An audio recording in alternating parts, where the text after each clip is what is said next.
3 વર્ષ પહેલા અહીંયા ડ્રેનેજ લાઈન નહોતી, પહેલા તમે રસ્તો લઈને આવી ગયા હતા. અમારે અહીંયા ડ્રેનેજ લાઈન ની જરૂર હતી તો તમે રસ્તો ડાયરેક્ટ ચાલુ કર્યો હતો, એટલે અમે બંધ કરાવ્યું. અમારે અહીંયા પહેલા ડ્રેનેજ લાઈન નાખો પછી રોડ ચાલુ કરો. 3 વર્ષ થઈ ગયા આજથી પહેલા. બાકી એક એટલે 1 થી 7 લાઈન નો થઈ ગયો એટલે ઈ બધું જ્યાં પાણીનો નિકાલ હતો ત્યાંથી બધું થઈ ગયો રોડ. પછી અહીંયાથી કમિશનરે મંજૂર કર્યો યાર.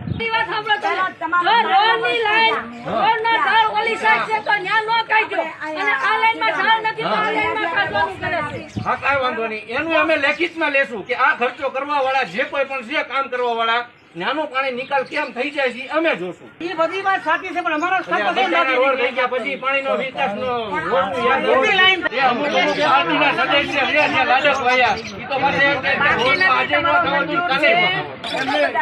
પ્રતિનિધિ તરીકે રોડ ની જવાબદારી અમારે લેવાની નથી.